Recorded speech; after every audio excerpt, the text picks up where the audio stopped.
All right, thank you everybody for being here. We are going to start with the lunch lecture of Arup. Before we start, I would like to tell you that afterwards we are going to do the scanning of the My Future Points through a QR code on the top of the screen, but that will be something for later. And for now, I would like to give the word to the people of Arup. Great, thank you. Hey, hello, good morning. My name is Chongrui. I'm from Arup. So today, me and my colleague Serena are going to give the lunch lecture about what we are doing in Arup, about AI and engineering. Okay. So anyone knows Arup? Or anyone doesn't know Arup? Oh. Okay, so Arup is a global company which we do have the offices in Amsterdam. I will explain that later. So, Arup gave the concept of the total architecture design 55 years ago. So the aiming is to work with architects, more collaboration with different disciplinaries like structure, construction, building physics, service, MEP. And then we work together and to tweak the design and also the construction. So 55 years ago, he comes out this kind of idea, which we still use it. And also we practice every project on that. So this is an example of the total design, which I done many years ago, which now is like a landmark on that. So how we do that is we combine the collaboration with architects, and we, with our computer, we build a lot of a physical model, do a lot of hand calculations, and then we build it. So after 55 years later, so here we are.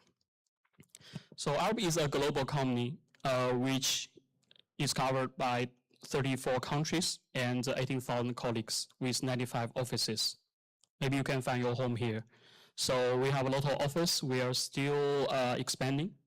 In Europe, we have offices in 10 countries.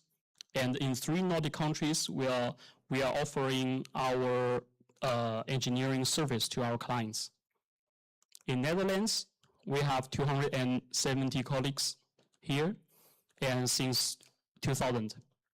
Now we only have 1 office, but we are talking about to open 3 satellite offices in this country. One of them are quite close to here. So Arup is a candy shop. It does a lot of things. So which will fit your own interest or your own specialist. And what we do in Netherlands, we have acoustics, advisory service, we have structure, construction, MEP. Also, we have urban, civil engineering, infra, digital, architecture, master planning, transport planning. So what we have done in this country, we have done this project, Binnenhof renovation in The Hague. This one, which is we find the balance between the semi-transparency and the privacy for this building. We also do 3D printing of the steel. We built this bridge in Amsterdam. And this in Eindhoven. So It's a 100% reusable material. Also a tower. So it's the highest timber structure tower in Netherlands. So global collaboration. We work quite a lot with different offices. In one project, that can come from 5 or 8 offices. We find the specialist. If we don't have the knowledge, then we will come to other colleagues, like from Hong Kong, from Shanghai, or from Los Angeles. For example, this is a recent project. What we are working on is called AI Energy. Is how to use a chatbot, how to use the Energy Plus syntax without use any commercial app. How we work together, we come across like 6 countries with more than 15 colleagues and 8 offices. We work together, write Python model together, write JavaScript model together, then we fine-tuning the apps. We create an app called Deep Energy Plus Grid Congestion, which is a very popular topic in this country, because now we have quite limited grid capacity. How can we optimize that? How can we help our clients to use AI, help our clients to give the good suggestions? So this is a video with a chatbot.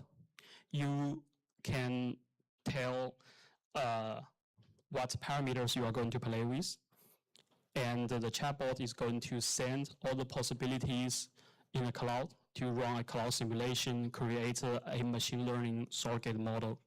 Then you can read this result back in real time.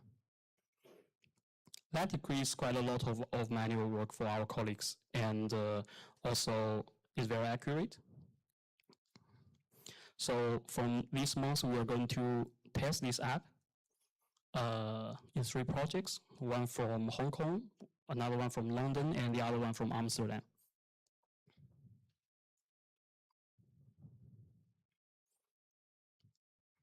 So now you can see the model is ready, and then you can read real-time result. When you increase the lighting density, when you increase the occupancy in the building, then you can read back what is the heating and cooling energy.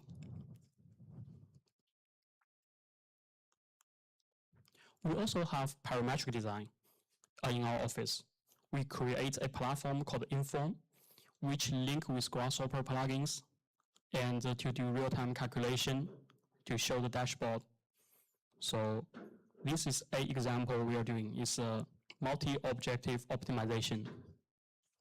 We work with building physics team, structure team, and the urban planning team.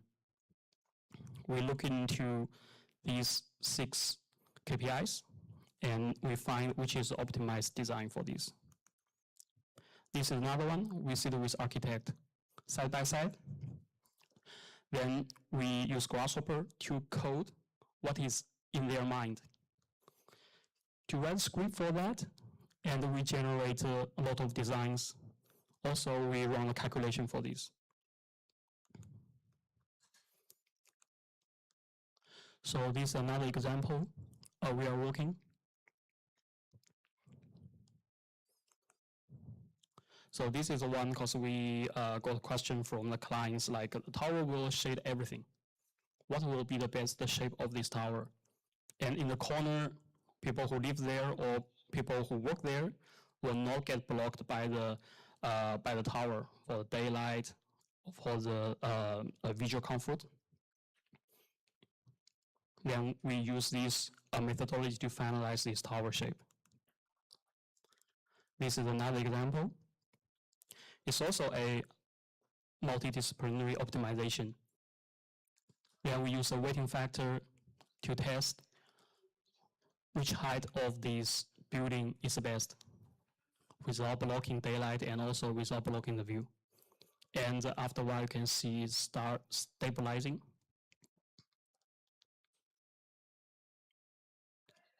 So computer will decide which is the best design, but behind this computer, we write our code, we validate our code, use our engineering knowledge to do that. So that's what we are doing now, is combine our domain knowledge with computational knowledge. Another cool example did by our colleague from Ireland is a very dynamic building.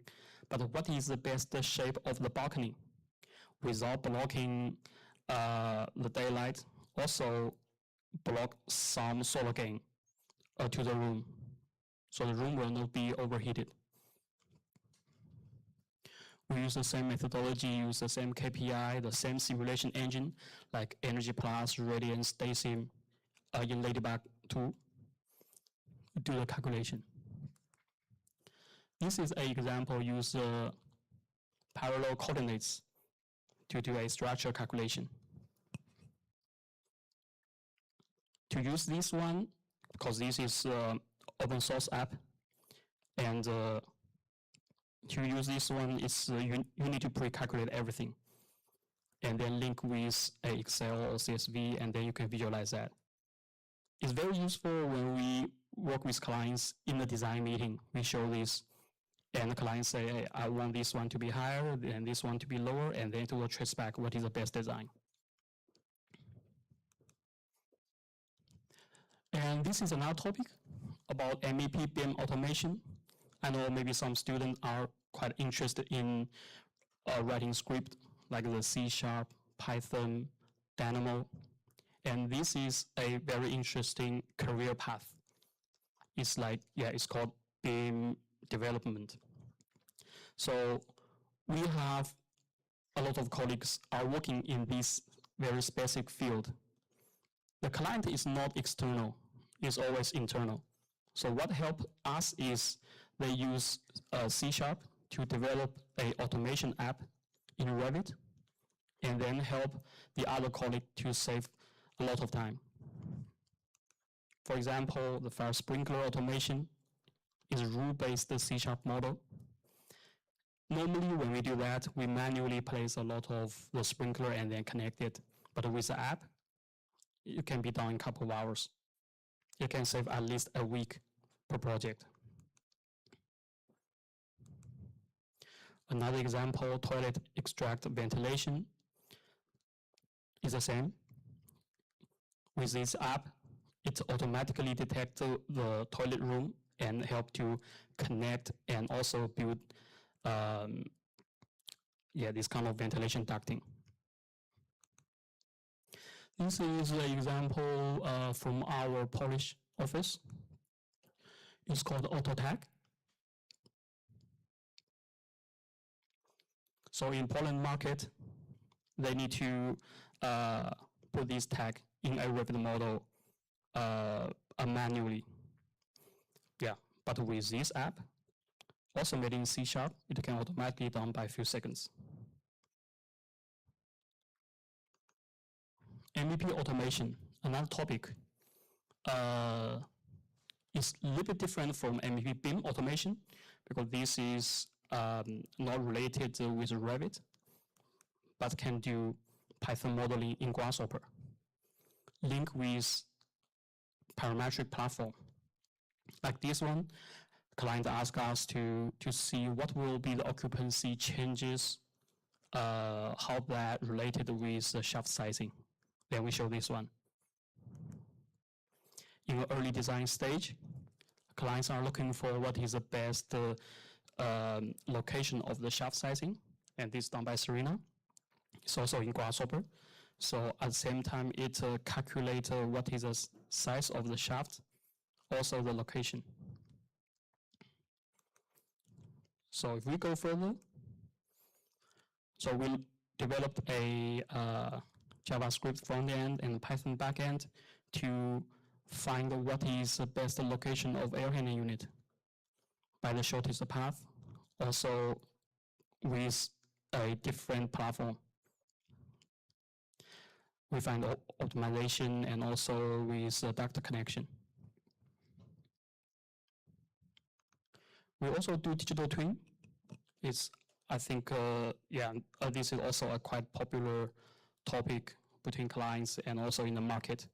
We have some example we have done last year. It's a renovation building. So client asked us, how can we renovate it to get lower energy bill? Then we look into the bin-to-ban workflow from Revit to ISV, which is a energy simulation app, similar like Design Builder Energy Plus, more flexible. Then we look into the building BMS system. We enter the building at least 10 times. Then we do some measures. We look into his screen. We put all the information in our model. We also calibrate the meter board. We got the meter board yearly data, and we try to calibrate that in our simulation model. We build the system in the energy modeling, then we simulate it, we calibrate it, then we get very close data to the existing building. We show this to clients. We see how dynamic modeling works. Every hour, what is the temperature in the room? If you do improve that, it will be very warm. And also it will be very cold in the winter. To find what is the best orientation and tilting angle of the solar panel, we also model that in Grasshopper for our clients. Then we combine everything. We create a dashboard. So this is our inform, a URL dashboard connected with Grasshopper plugin. Then we can see what measures we take can help clients to decrease their energy bill. And also we calculate what is the payback period. If the client invests how much PV panels on that, or if they invest the facade, or they invest the MEP system, and then they can see how much energy they can save.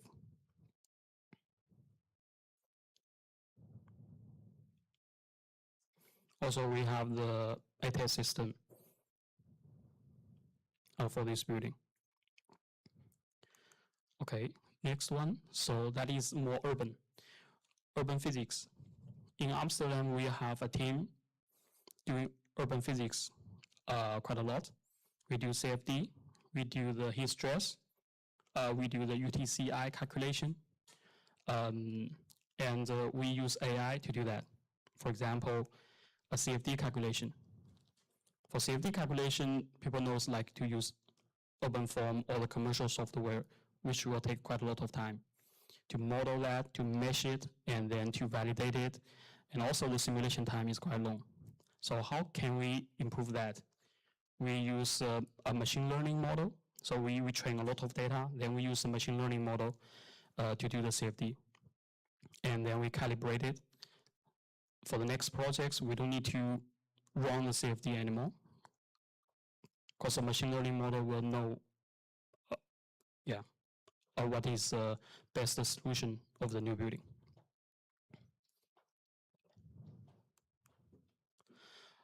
Digital service, that is a very big scope in Arup right now, because Arup globally, they want to invest a lot on the digital. So the digital service can cover a lot of things. We also have a team doing AI, and we are looking into what is best solution for our building. Also for the data governance, that's also a quite interesting topic, because clients would like to protect their data, and they also would like to use AI. So that is sometimes is conflict. So how can we prevent it? How can we help our clients? We also look into that topic. We have a team called STAR. So that's doing a lot of simulations for the structure. Like for example, this one. I'm not from that team, so I cannot tell much about it. But yeah, these are slides my colleagues share with me.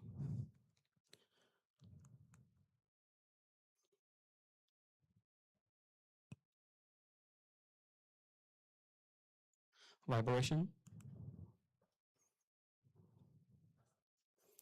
also this. And now we are creating a new team globally in Arup. It's called ACE. So it's Arup Computational Engineering Design. So mainly it's led by Amsterdam office and Hong Kong office. And then we work globally. We have a lot of team members now. And we are focusing on the exploration, simulation, and automation. Yeah, I think that is all my slides. And of course, if you are interested, feel free to contact us, me and Serena. Yeah, if you have more questions.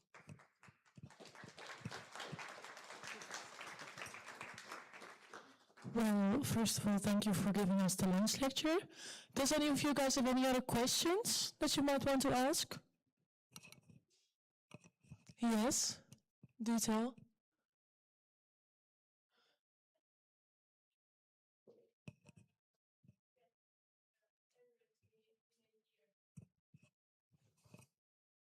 How many projects do you get averagely in a year? Wow. Yeah, I think globally hundreds at least. I think we are very healthy in the financial state for now. Yeah. I just started working there in October, and I think I've worked on about like 12 projects so far. So, yeah.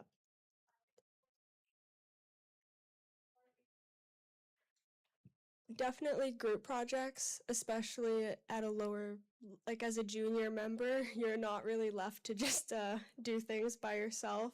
There's a lot of support as well. So I started at Arup as an intern.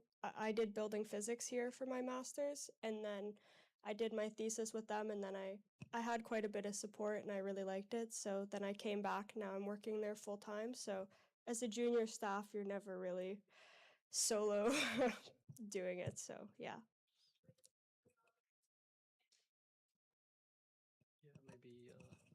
Yeah, to also as a senior consultant, yeah, we also don't work solo on a project because it's good to work in a team, and also it's good to learn from each other, especially for global, because we have 270 colleagues in the different disciplinary, but still there are some knowledge is missing, and you can always find that knowledge globally.